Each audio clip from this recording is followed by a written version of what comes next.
అంతర్జాతీయ వేదికపై మరోసారి భారత్పై నిందలు వేసేందుకు ప్రయత్నించిన పాకిస్తాన్కు మళ్లీ భంగపాటు తప్పలేదు. ఐరాస మానవ హక్కుల మండలిలో సింధు జలాల అంశాన్ని ప్రస్తావించిన దాయాదికి భారత దౌత్యవేత్త అనుపమ సింగ్ గట్టిగా బుద్ధి చెప్పారు. జెనీవాలో జరిగిన ఐరాస మానవ హక్కుల మండలి సమావేశంలో జలవనరులను భారత్ ఆయుధంగా మారుస్తోందని పాక్ దౌత్యవేత్త అబ్బాస్ సర్వస్ ఆరోపించారు. ఆయన ఆరోపణలను భారత దౌత్యవేత్త అనుపమ సింగ్ తిప్పికొట్టారు. మండలి సమావేశాలను రాజకీయం చేయడానికి ఇస్లామాబాద్ బృందం ఉద్దేశపూర్వకంగా ప్రయత్నిస్తోందని చురకలు వేశారు. ఇలాంటి చర్యలు వేదిక సమగ్రతను దెబ్బతీస్తాయని హితవు పలికారు.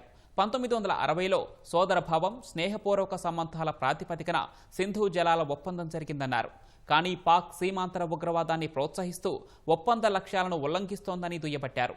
మండలి సమావేశం ఉద్దేశాల నుంచి దృష్టిని మళ్లించేందుకు ఇలాంటి అంశాలు లేవనెత్తడం పాకిస్తాన్ అలవాటుగా మార్చుకుందని అనుపమ సింగ్ ఎద్దేవా చేశారు. ఉగ్రవాదులను వెన్నుతట్టి ప్రోత్సహిస్తున్న ఇస్లామాబాద్ సింధు జలాల ఒప్పందాల గురించి ఉపన్యాసాలు ఇవ్వటం హాస్యాస్పదంగా ఉందన్నారు.